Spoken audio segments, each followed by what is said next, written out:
تو میرا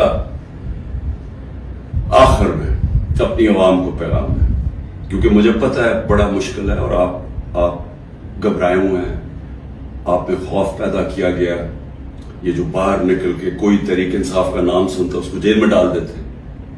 لیکن بھئی آپ اپنی قوم سے یہ دیکھیں، میں آپ کے سامنے بیٹھا ہوں، اگر کسی کو سب سے زیادہ خطرہ ہے وہ مجھے خطرہ ہے، جان کو تو میری خطرہ ہے۔ انہوں نے یہ کیا، دو میرے اوپر اٹیک قتل کرنے کے واردات ہو چکی ہیں، مجھے پوری طرح پتا ہے کہ ایک دفعہ یہ اور کریں گے، کیونکہ ان کو ڈر یہ کہ جیل میں بھی عمران خان بڑا مشکل رہے گا ان کے لیے، تو ایک اور حملہ ہوگا، میں تیار ہوں۔ انہوں نے میری جو کرنل عاصم میری سیکیورٹی کے ہیڈ تھے اس کو اغوا کر لیا، وہ غائب ہو گئے، جس نے میری سیکیورٹی کا دھیان رکھ رہے تھے وہ 3-4 دن سے وہ غائب ہے، اس کو بھی اٹھا لیا۔ جو گاڑیاں تھی میری سیکیورٹی کی، وہ گاڑیوں کو انہوں نے اندر امپاؤنڈ کر دیا، اور ان سے پوچھے عدالت تو کہتی جو ہمیں پتہ ہی نہیں کدھر گئی۔ تو سب سے زیادہ تو خطرہ مجھے ہے۔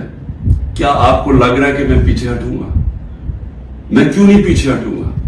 کیونکہ میرے سامنے 2 راستے ہیں، ایک ہے یہ خوف کی فضا بنا کے ہمیں غلام بنا رہے ہیں، صرف مقصد یہ ہے کہ ہم بھیڑ بکریوں کی طرح یہ طاقت کی حکمرانی مان لیں۔ یہ سب نے کیا ہے، یہ فرعون نہیں کرتا تھا، خوف اتنا پھیلا کے لوگوں کو غلام بنایا ہوا تھا۔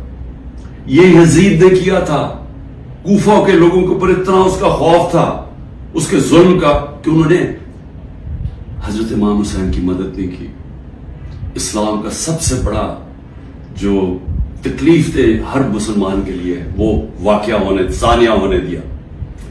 ہر دنیا کی تاریخ کا یزید یا ڈکٹیٹر وہ ہمیشہ خوف کے ذریعے لوگوں کو کنٹرول کرتا ہے، انسانوں کو کنٹرول کرتا ہے۔ اور دوسرا راستہ، ایک تو یہ راستہ ہے کہ میں بھی خوف زدہ ہو جاؤں اور میں ان کے ساتھ میں مان جاؤں، جی ٹھیک ہے سر، یہ جو آپ چاہتے ہیں، ہم آپ کے غلام ہیں۔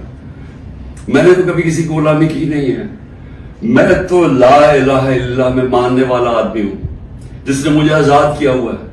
میں تو ایک آزاد انسان ہوں، میرے لیے تو غلامی سے بہتر موت ہے۔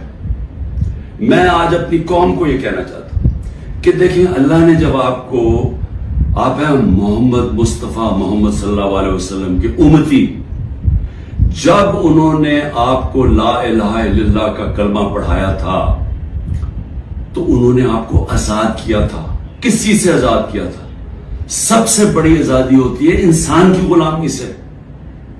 یہ جو فرعون کی غلامی تھی، یہ ساری جو قرآن کے اندر نمرود، فرعون، ان کا کیا بتایا ہوا ہے؟ انسانوں کو غلام بنانے تھے۔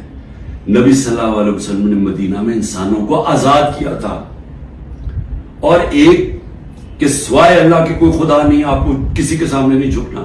دوسرا، جو 3 سب سے بڑے خوف ہیں انسان میں، ان سے آزاد کیا تھا، اس سے اللہ نے آپ کو آزاد کیا ہوا ہے۔ موت، اللہ نے کہا یہ میرے ہاتھ میں یہ جو 2 دفعہ بچا ہوں، یہ مجھے اللہ نے بچایا ہے، نہیں تو انہوں نے تو پوری تیاری کی ہوئی تھی مارنے کی۔ یہ میں آپ کے سامنے ہوں، اور میں جب گھر سے نکلتا ہوں مجھے نہیں پتا کہ اللہ نے کیا فیصلہ کیا ہوا کہ ان کے ہاتھ میں اس نے میری جان لینی ہے نہیں، لیکن میں تیار ہوں اس کے لیے، کیونکہ اس کا وعدہ ہے قرآن میں کہ جب اس نے فیصلہ کر لیا، وہ پھر چاہے آپ بھاگ نہیں سکتے موت سے، تو انسان آزاد ہو جاتا ہے اس خوف سے۔ میں آزاد ہوں۔